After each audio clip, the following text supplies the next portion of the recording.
Right then, excitement is always there with new signings. There's a bit of a box office, that new car smell kind of feeling about it, and you only get one debut, don't you, right?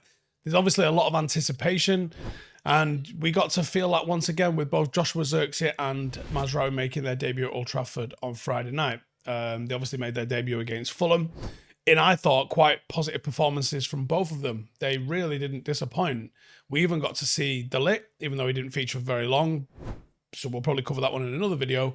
And I think we've got something to look forward to when he properly starts playing 90 minutes for us. Now, obviously, the game finished 1-0 in United's favour. And for that, I think you've got huge contributions from those two particular new signings in Zirkzee and Mazraoui.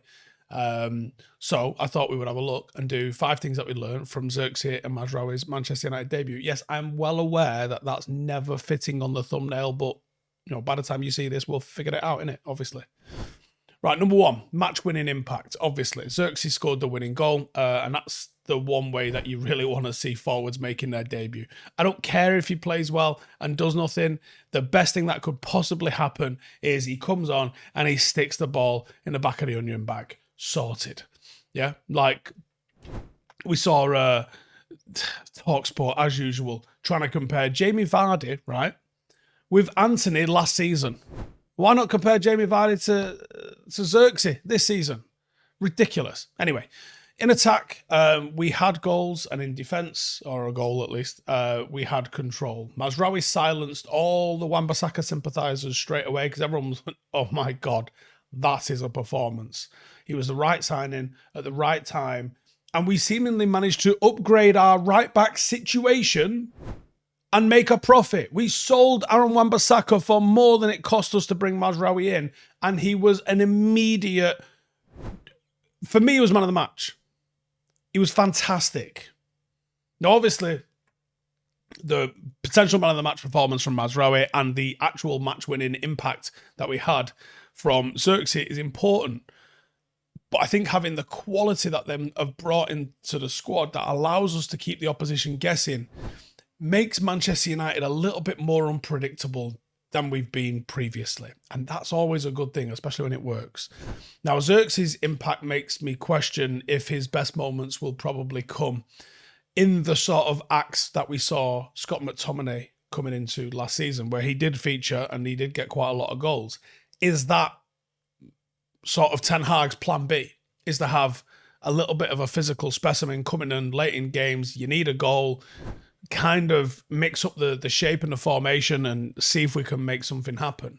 Now, obviously, we will be rewarded with a more natural goal scorer starting.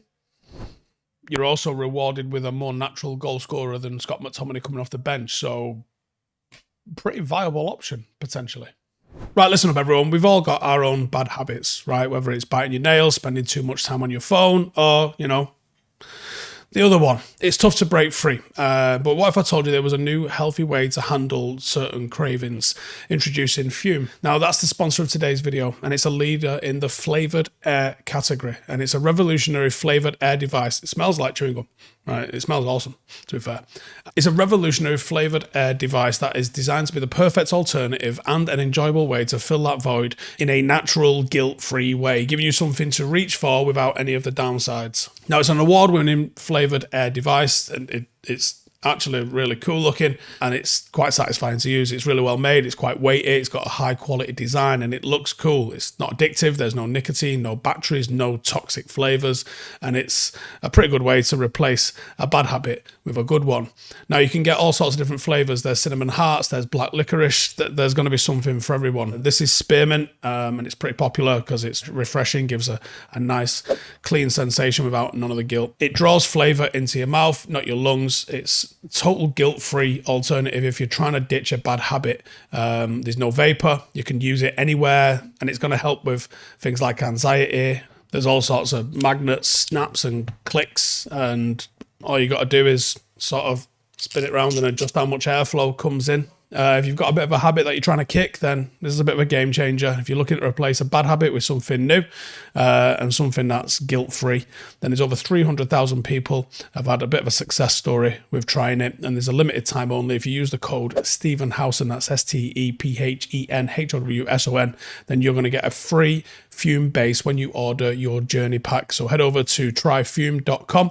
That's tryfum.com. Use the code Stephen Howson or scan the QR code on the screen to get your free Fume base right now. Number 2, versatility. We saw, I think, unexpected positional adaptations made right the way throughout the game. Nobody, I don't think, really thought we would see Delo on the left and Mazraoui on the right, but that I think started to change how Fulham played, and it caused trouble for them. They were kept on their toes with the alterations that were being made. We know that Mazraoui is a versatile player. We were discussing it once the team news came out. Who's going to play on the left? Who's going to play on the right? It was probably a good move not giving him a Adama Traoré to deal with on his debut. But I don't think anybody could have seen just how well we would play, or how well Mazraoui would play, no matter where he positioned himself. He was inverting, he was pushing into the final third, he was making part of a back three. I just really enjoyed the versatility that he managed to bring to that position. And the same with Zirkzee as well. Zirkzee was coming, and we know he plays deep, we know he's not an on-the-shoulder kind of striker, but he was coming, picking the ball up in like defensive midfield positions. That's asking a lot of the opposition, because the opposition are going to sit there, they're going to set, they're going to get the formation ready. And a lot of the time you're going to go man for man on the danger men. All right, cool. Why is he gone all the way back there? And do I have to stay with him? Okay, cool. And here's the conundrum that happens now, right? So you go man for man with someone like Zirkzee. He comes all the way back to defensive midfield to pick up the ball. If he starts playing on one, you can't press him. And that means he's dragged you out of position. Okay, we'll leave him then. I won't get dragged out of position. I'll stay back here. I'll stay in my structure. Now he's free and he's creating an overload in front of our midline. Do you see why there's always a conundrum? There's always something that you can do. I liked it. I like the versatility that it gives us. And sort of seemingly on that, the tactical shift as well. I think the biggest plus to seeing Joshua Zirkzee is the tactical flexibility that he's going to bring to the football team. Now, late in the game, we saw Zirkzee and Garnacho substituted at the same time. That was a clear strategic intention right there. And the result was Zirkzee was looking to bring those around them into play, and it was very dangerous for the opposition. Rashford looked a little bit brighter once Zirkzee came on. Garnacho was probably the most dynamic thing on the football pitch once he came on. There was a bit of a more directness to our play, but it was a positive change. And I think that's all you can ask for a substitute. Getting a goal was probably a bit of a bonus, but it was well worth it. And it was an unbelievable finish. Now, there's a tactical change even with Mazraoui. We had two fullbacks in tune with each other's style of play. He's not the archetype of a Delo even at right back who looks to try and bomb crosses into the box and support that forward. He's totally different. And as a fullback, I think he's exactly what Ten Hag was looking for. And the result is a team that can have multiple different ways of building up. And I liked it. Number 4, Manchester United quality. Now, that statement makes it appear as though we've brought in two players that are just straight up Manchester United quality. But it's probably rash to say that after one game. But the facts are the facts, right? The likelihood in a few years' time is we're going to still say the same thing. United crave players that are willing to die for the badge. I'd die for the badge. I'm shit. Like, it matters about having players that, like Mazraoui, he came in, you saw in his debut, you're just going, oh, wow. Oh, wow. Oh, look at that. Oh, did you see that? Oh, look at that. Oh, nice. Just everything he did was the right decision. There was a real level of quality to it. You can see that there's determination and there's passion to play for Manchester United, but there's also quality. And I think the quality overshadows everything else about them. The pressure's off, I think, for both of them because of the smaller price tags than we really used to seeing for Manchester United signings. But they were the right players. And that gives me a bit of hope, thinking that we'll bring in more players who are the right stuff. And then if you get too many players of the right stuff, you'll eventually start to win things.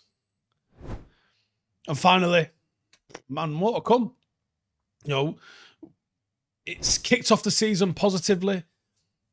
we're now looking forward to the next game. And, doing it one game in is all well and good, right? Obviously. Zirkzee and Mazraoui have to do it across an important season. And then if they do it across one season, can they do it across multiple seasons? But there's bound to be more to come. They look sharp. They look switched on. There's a quality about them. There's even a bit of a presence about them as well.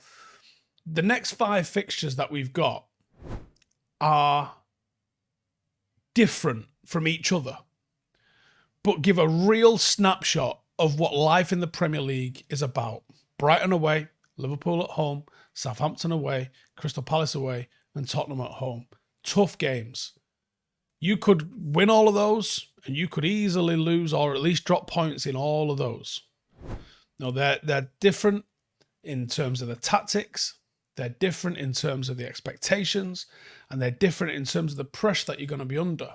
If you can come through all of those games, and having played well under all of those games, you're going to have been tactically flexible. You're going to have to withstand some pressure.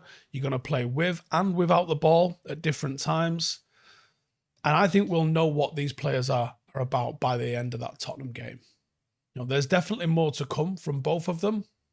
But by the end of that 5-game run, if they've featured in all of those 5 games, we'll really know what they're capable of. But it was a great start, and I can't wait to see where it comes from after this. See you in a bit. Hey, thank you for watching the video. If you are new around these parts, then don't forget to subscribe. My channel is proudly supported by my community on Patreon. If you'd like to get a little bit of extra content, a Discord group, meetups, 5-a-side games, weekly podcasts, behind the scenes, and even an occasional bit of transfer news as and when I get it, then for the price of a pint, you can show your appreciation for the content that we make and get some goodies for doing so as well. Check the link in the description or click the button right here. You'll also find all of my socials here too if you want to follow me on any of those platforms. Nice one.